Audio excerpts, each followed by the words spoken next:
दुनिया में कई सारे लोग भगवान श्री कृष्ण को उनके बाल रूप में मानना ज़्यादा पसंद करते हैं और यही कारण है कि बहुत सारे लोग भगवान श्री कृष्ण की पूजा उनके बाल स्वरूप यानी कि लड्डू गोपाल के रूप में करते हैं। और लड्डू गोपाल की पूजा करने की कुछ विशेष विधि होती है और जब भी आप उनको भोग लगाते हैं तो उनके बाल स्वरूप के अनुसार ही उनको भोग लगाना चाहिए, जिसके लिए कुछ सख्त नियम बताए गए हैं।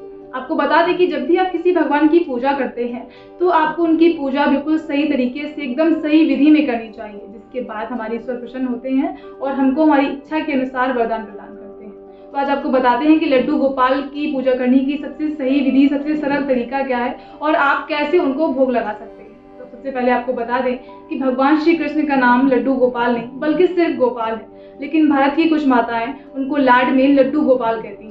और जब भी आप किसी भगवान की पूजा उनके बाल स्वरूप में करते हैं तो आपको उन्हें अपने घर में रखने की सलाह दी जाती है।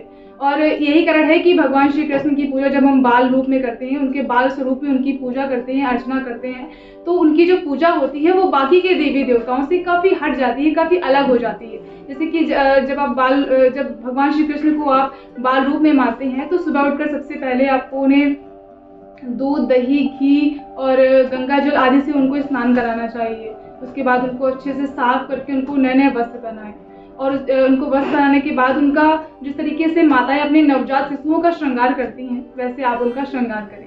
उसके बाद उनकी पूजा अर्चना करें, उनको भोग लगाएं। भोग के रूप में उनको मिश्री, मक्खन आदि उनको आप भोग लगा सकते हैं। इसके बाद आपके घर में जो भी पकवान बना हो, जो भी भोजन बना हो, आप सबसे पहले भगवान श्री कृष्ण को अर्पित करें, उसके बाद स्वयं ग्रहण करें। और कोशिश करें, क्योंकि ये भगवान का भोजन है तो उसमें लहसुन प्याज का सेवन नहीं करना चाहिए। और कोशिश करें कि आप भगवान श्री कृष्ण को जब भी भोग लगाएं इनके बाल रूप में तो उसमें ज़्यादा मसालों का उपयोग भी ना करें।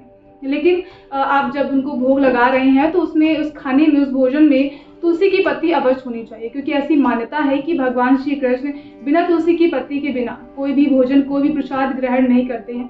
तो उसमें तुलसी की पत्ती जरूर होनी चाहिए। और दोपहर की भोजन के बाद उनके शयन का आदि का व्यवस्था करें। उसके बाद शाम को उनकी आरती, प्रसाद आदि की व्यवस्था करें।